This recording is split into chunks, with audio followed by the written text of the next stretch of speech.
Bom dia. Observei ao longo dessa conferência e, na verdade, de todas as conferências que eu participei, que nós gostamos de discutir duas coisas. Nós gostamos como as pessoas do setor, e eu também sou uma dessas pessoas do setor, nós gostamos de discutir aplicações, nós gostamos de discutir o desenvolvimento da rede, nós gostamos de discutir toda a inovação tecnológica. Também nós aprendemos ao longo dos últimos 10 anos que precisamos discutir o cliente.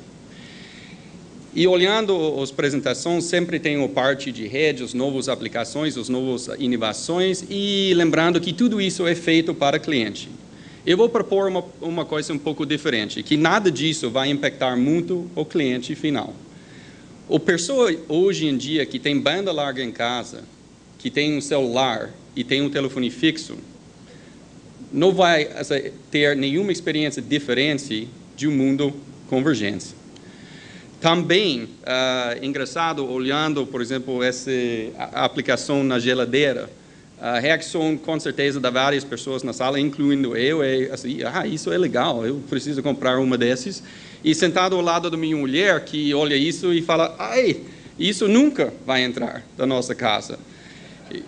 Eu acho que é importante nós pensarmos isso, mas o que me dá mais surpresa em tudo isso é a coisa que nós não discutimos. Nós discutimos aplicações, o desenvolvimento tecnológico, nós sabemos que também temos que lembrar o cliente, mas nós nunca discutimos o que vai acontecer com a organização onde nós trabalhamos.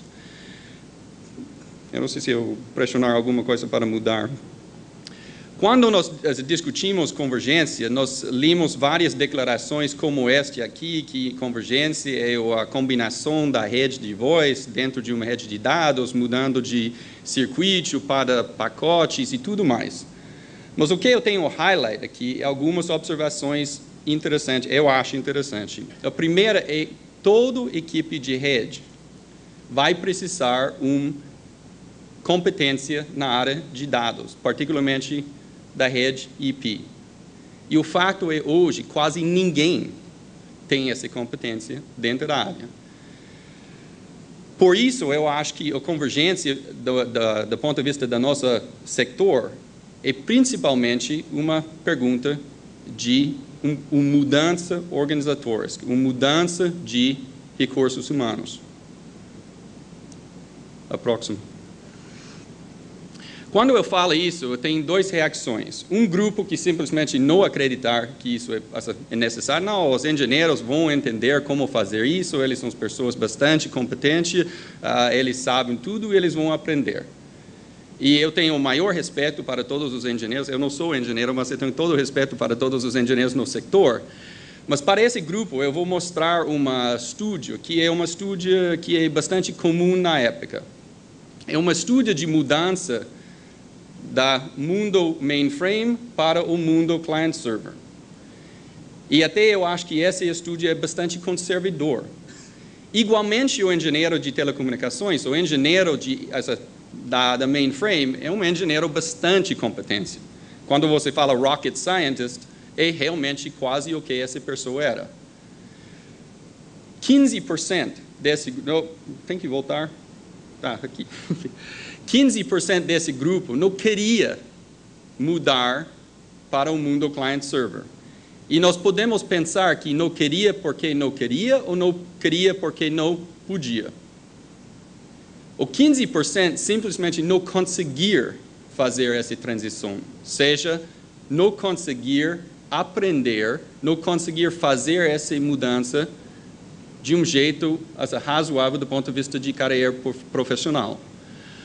40% consegui e mudou do mundo mainframe para o mundo client-server. E a recomendação do grupo é de 30% muda para uma posição como Project Manager, que faz parte da integração. Todos nós que trabalhamos nesse setor podemos imaginar o que aconteceu com esse grupo depois, esse 30%, o último 30%. Eles não ficaram. E seja desse grupo, é possível de até 30% até 60% dos funcionários que hoje trabalham na sua área de engenharia e operações, vai ser necessário de trocar esse grupo.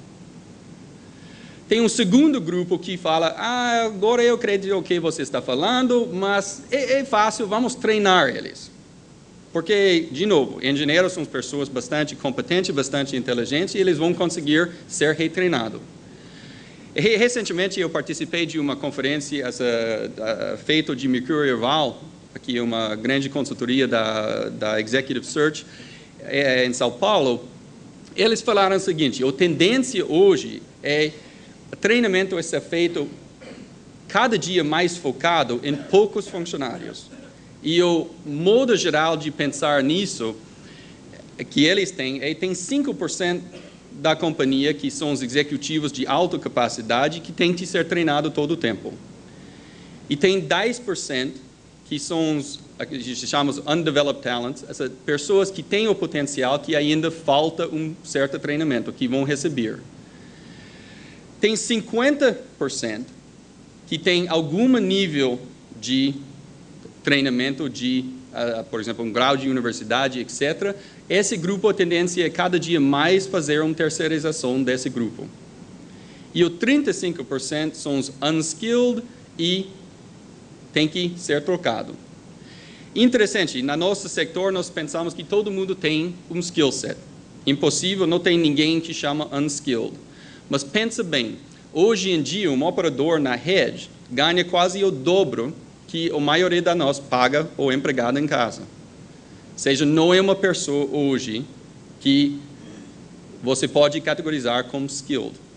É uma pessoa, se hoje é bem focada na área de voz ou no mundo de voz e tem que trocar essa pessoa para o mundo de dados, é quase mais fácil de trocar essa pessoa e coloca alguém mais jovem, mais novo, que tem uma capacidade na área de dados. Próxima. Para outro grupo da companhia, que é o grupo que não trabalha na rede, todo grupo que trabalha o que chamamos SG&A, o grupo de administração, recursos humanos, finanças e tudo mais, fazendo alguns cálculos básicos, e todos os apresentadores hoje e ontem falou bastante sobre o crescimento de VoIP, ou convergência, ou redução de custo. Pensando nisso, é possível, bem conservador, que vai ser necessário anualmente de reduzir o SG&A com 1% por ano, só baseado no crescimento de VoIP. Isso nem fala sobre as convergências de redes, por exemplo, corporativo, nem fala sobre outros aspectos de convergência, mas quando nós temos essa brutal pressão nos custos, só na área de VoIP é possível de reduzir. Eu peguei alguns exemplos da Annual Reports, onde eu trabalho na Embratel, e também da Brasil Telecom. Eu podia usar Telefônica, Telemar e qualquer outra. Se você pensa no que 1% da SG&A pode, ou implicação de 1% de SG&A, você fala, no caso de uma empresa como a Embratel, você está falando, caso mais ou menos 240 funcionários por ano, e uma empresa da tamanho da Brasil Telecom, 150 funcionários por ano. Ou seja, vai ser necessário de reduzir custos equivalentes dessa quantidade de funcionários só por causa do que está acontecendo na área de convergência. E a razão por isso é uma razão óbvia. Nós temos, eu peguei dois, mas eu acho que, na verdade, o apresentador anterior, eu tive alguns exemplos ainda melhor. No caso de o custo, o preço de um minuto wholesale da VoIP é 30% menor que o custo de um minuto de voz tradicional.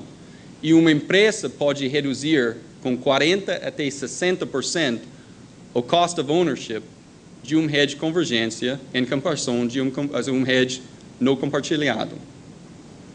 Para o primeiro grupo de engenheiros, de novo, pode ser até 30% até 60% vão ser trocados, e para o resto da companhia, só olhando o VoIP, é possível que é necessário de reduzir 1% por ano. O próximo.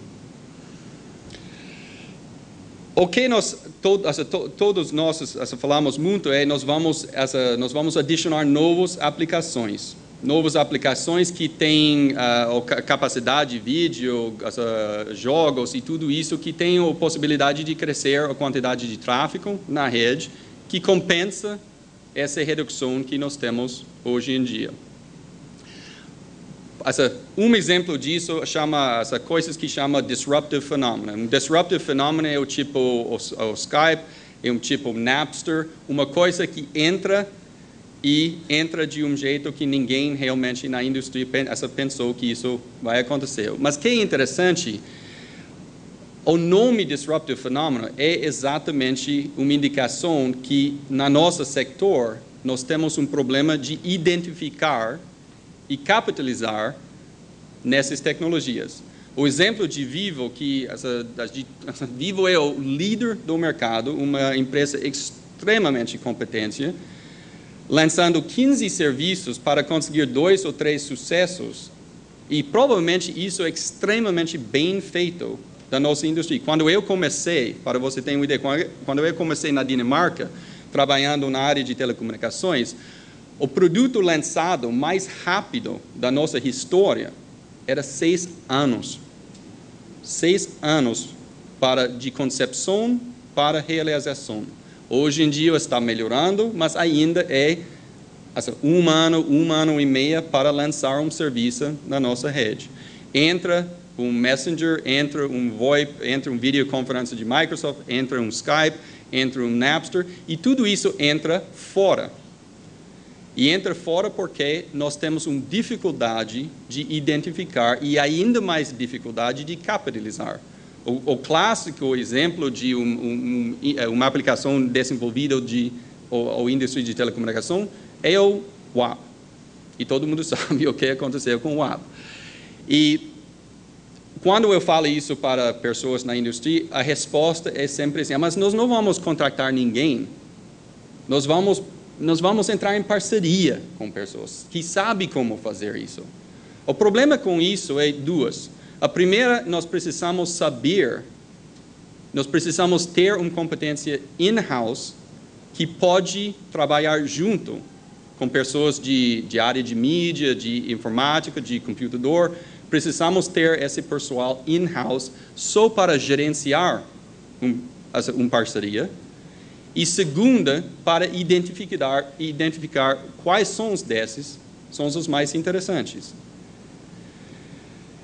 E o outro problema é quando eles entrarem, se nós escolhemos o outro caminho, que nós vamos contratar pessoas competentes, que têm esse tipo de competência, nós precisamos liberar eles de um jeito que é bem incomum da nossa indústria. Para usar alguns exemplos simples, se pensa bem sobre todo esse crescimento enorme recentemente sobre provedores de acesso de internet. Pense em uma deles que é feito mesmo de um provedor de telecomunicações. O IG vem de fora, o Terra vem de ZAS, o grupo do GVT, coloquei o grupo POP bem fora da organização deles. Todo mundo, o UOL, cresce totalmente fora da nossa indústria, todos os grandes provedores. E o que é mais perto, mais fácil, mais normal que um provedor de acesso à internet para uma empresa de telecomunicações? Nada. Pensando em new media, pensando em aplicações, pensando em jogos, é um mundo completamente diferente. Ou seja, nós tínhamos dificuldade imensa de crescer uma indústria que é quase uma guimão de nossos. E agora nós estamos com um desafio ainda mais grande, que é o desafio como tratar todo esse new media e todas essas novas opções. E, de novo, eu acho que isso é uma coisa que, pensando em desafio que nós temos, que é bastante complicado.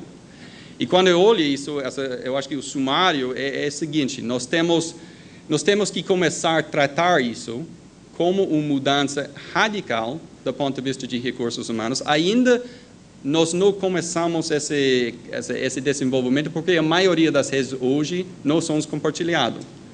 Todas as redes de NGN só estão começando a ser implementadas hoje. Mas assim que isso aconteceu, todos esses problemas começam a chegar. O grupo de engenharia, o grupo de operações, que simplesmente não vão conseguir fazer essa transição. A pressão em custos para reduzir adicionalmente que a pressão normal de mercado, que é reduzir os desgastos de SG&A. E a última parte, como trazer as aplicações e as novas oportunidades que pode compensar. E esses são os 3 desafios muito grandes, e é uma coisa que a área de recursos humanos, obviamente a diretoria e os executivos mais senior, obviamente, na minha opinião, tem que começar a pensar fortemente para assegurar que a organização conseguir a transição de um jeito razoável. E é o último. Obrigado a todo mundo. Tá?